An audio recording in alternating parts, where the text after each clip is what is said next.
Of course, last week, Jack, we were talking about Greenland, and then all of a sudden it was back to Governor Carney, United States versus Canada.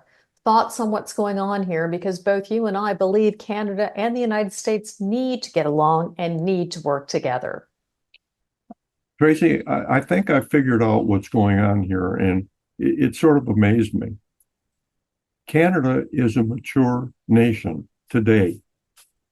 And what people on both sides of the border do not remember or do not understand because they don't know much about Canadian or American history is that in my lifetime, Canada was a very loyal part of the British Empire.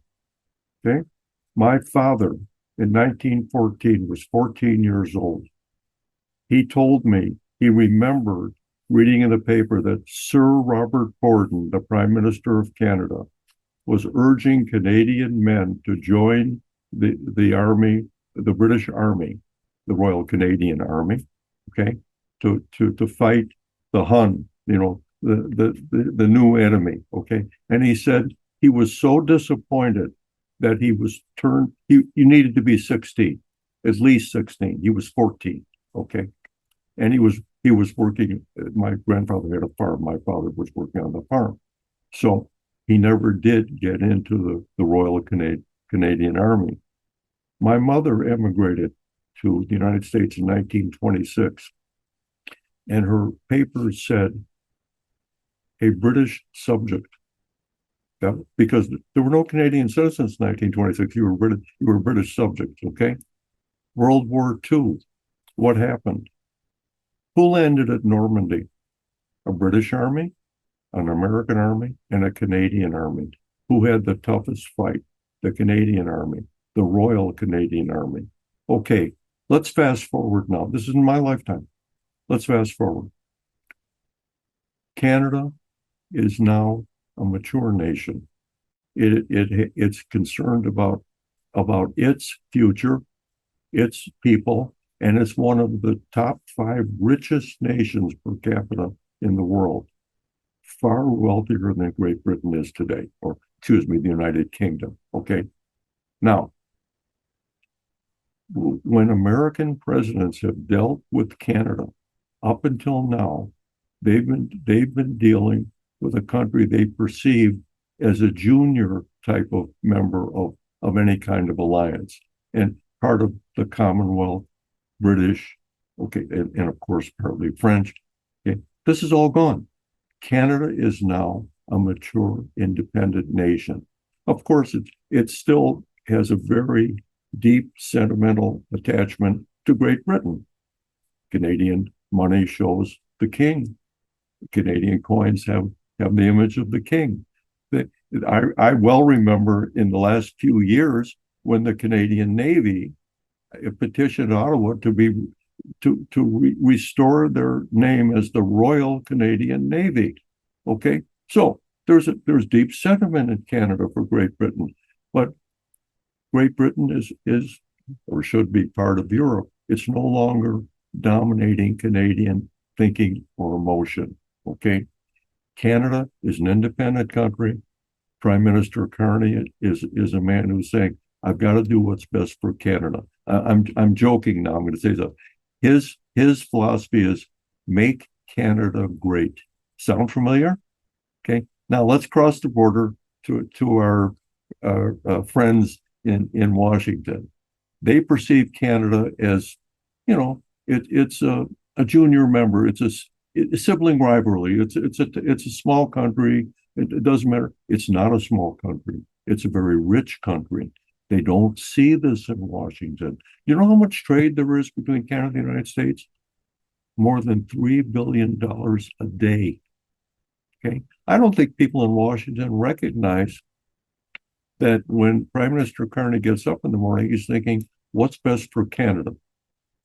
The United States, for the last 25 years, has been its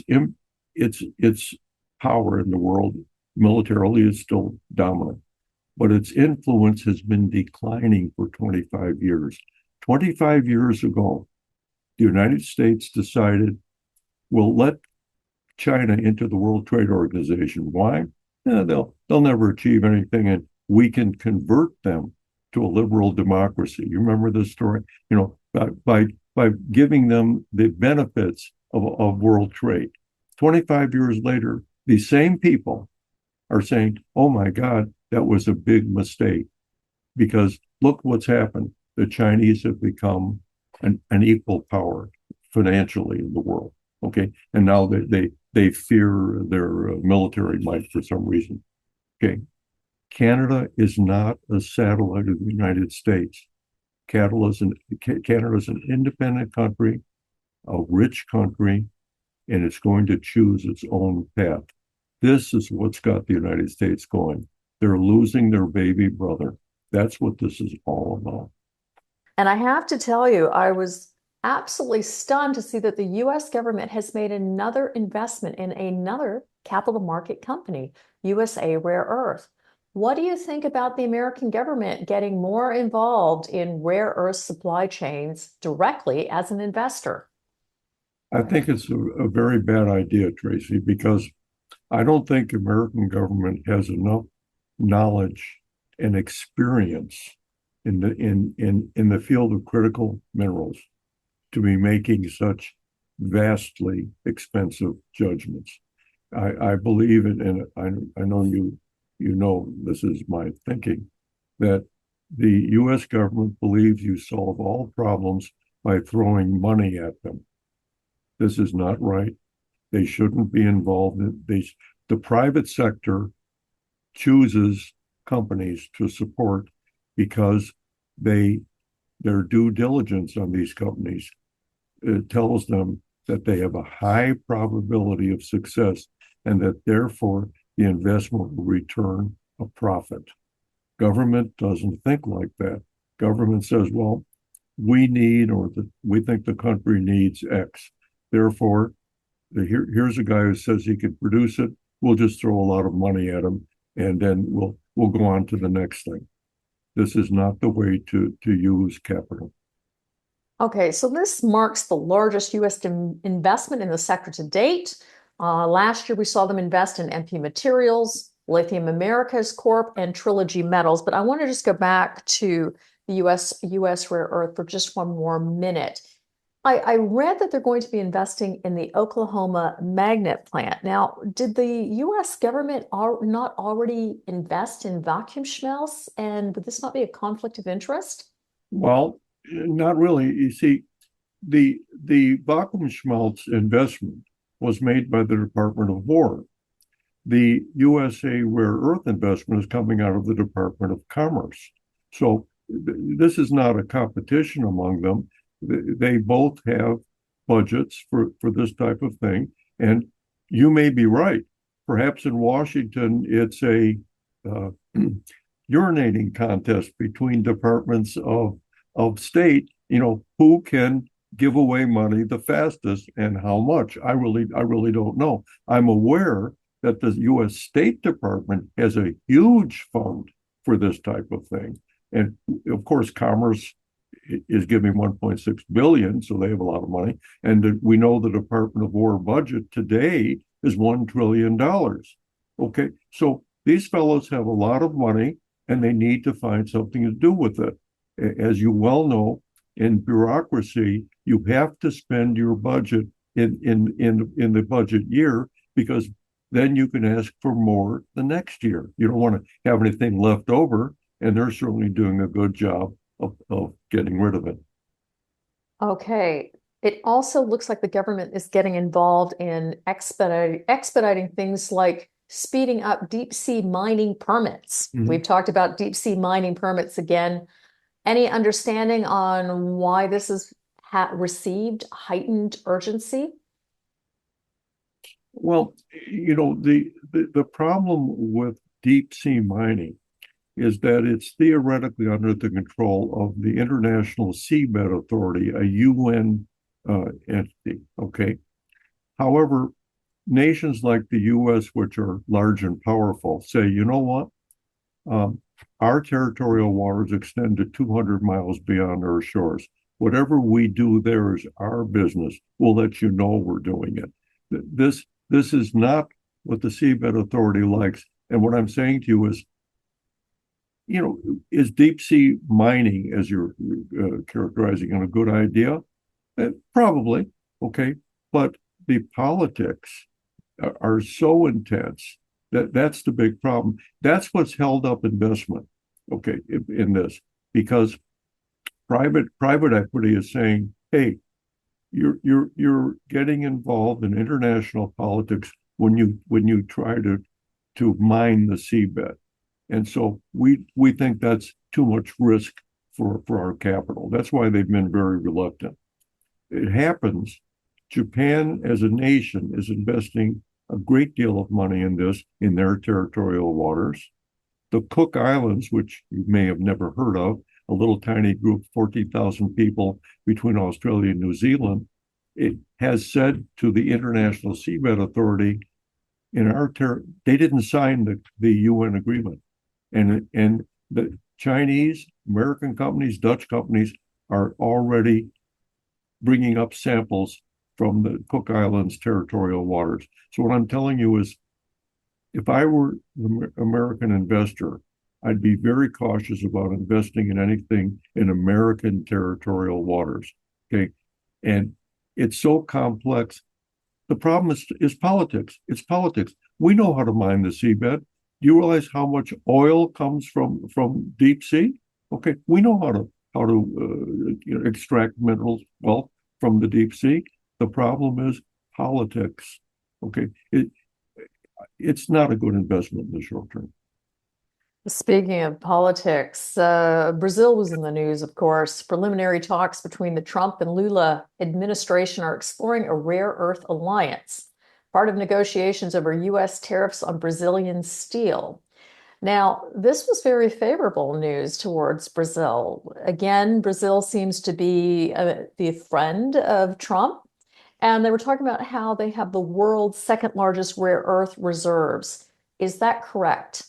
Yes, Brazil probably has the second largest reserves of rare earths. However, Brazil is many years from being able to develop a credible, commercial, profitable rare earth mining industry. It is underway. They're trying, and a U.S. entity, I forget which one of the alphabet's entities it is in Washington, has invested 450 million in an existing Brazilian rare earth mine to bring it into commercial production. The many Brazilian mines, purported rare earth mines, are looking for money in the United States, a lot of money to develop it. And the Chinese are all over Brazil looking to acquire rare earth properties and promising that if they are allowed to buy those properties, they will pay to develop them, and Brazil will benefit by getting jobs, taxes, and some of the output of the mines. The real issue in Brazil is political. It's the battle of the network stars, the U.S. versus the Chinese. Who's going to win? I wouldn't know. But the Brazilians don't seem to be drifting towards the Chinese. But the Chinese are trying very hard to get into Brazil, including offering ridiculous figures for rare earth bearing properties, far beyond anything that a due diligence would indicate was of value. And this is the Chinese way of doing things. They find something they want. They don't care what they pay for it. They want the material. They're not interested in making a profit. This is the real contest between them and us. Speaking of making a profit, the Trump administration just announced plans to hold a critical minerals summit, similar to Critical Minerals Institute summit on February the 4th.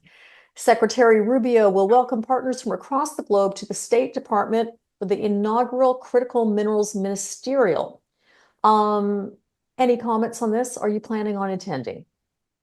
No, I First of all, as you know, it's 5 degrees outside here, and they cancel flights while you're on the way to the airport. No, I'm not planning on attending, and I don't really think that Washington understands the business.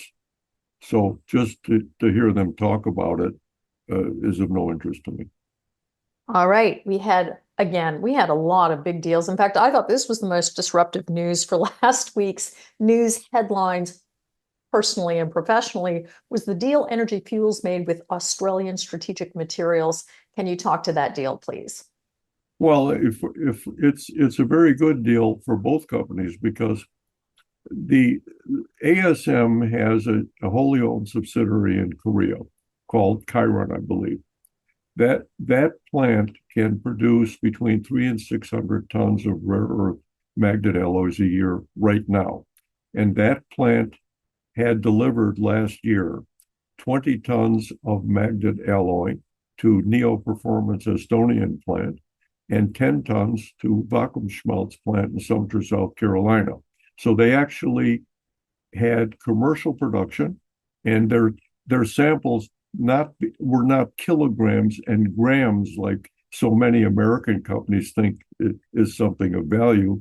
They were tons, okay, and accepted and made into magnets by both companies. Now, the problem with Chiron is that it's too small. So it got a grant from the Australian government to expand. And the Australian government has also uh, allocated, I believe, something like $400 million to the development of ASM's Dubbo deposit in Australia, which is a polymetallic deposit, which has rare earths and niobium and zirconium and things like that. Okay, so Energy Fuels came in and bought the entire company. Now, Energy Fuels is now vertically integrated from mine to alloy.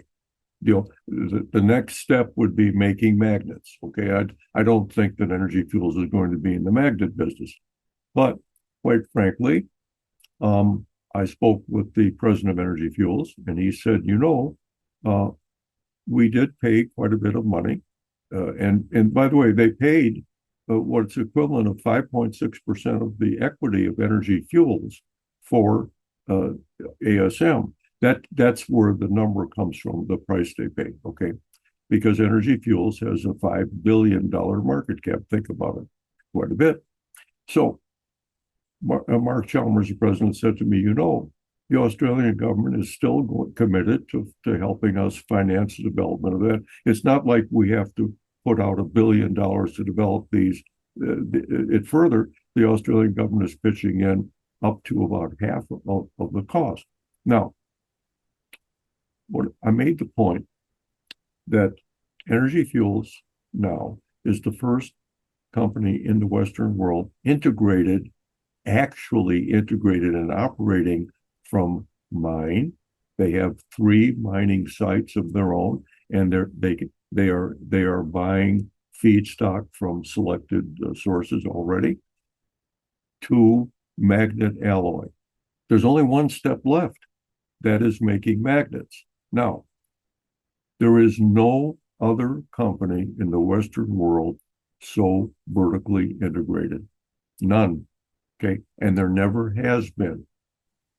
Energy Fuels, in my opinion, if they now joint venture with a major magnet maker, they basically become the first ever vertically integrated mine to magnet company. Now, when I say ever, you say, what about the Chinese?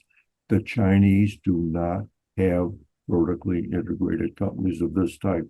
They chose long ago to focus on the individual steps in the rare earth permanent magnet supply chain, realizing that they didn't have the firepower, brain power, and in those days, capital, to try and make a giant company. Okay, they never did it. They never did it. Energy Fuels will actually be the first company ever to accomplish it. And on top of that, in my opinion, they will be the lowest cost producer of magnet alloy. If they can joint venture with an existing magnet maker, then that company, that joint venture, will be the lowest cost rare earth permanent magnet producer in the world. That includes our friends in China, the lowest cost manufacturer in the world. Guess what? When you go to the store, you don't say, what's the most expensive steak I can buy? You say, what's the one I can afford that's of the highest value? So Energy Fuels is really on the right track. I applaud them. Thank you so much for your update on this week's Critical Minerals Report. Next week, Jack, I want to talk to you about the international EV market. Thank you so much. Okay. Thank you, Tracy.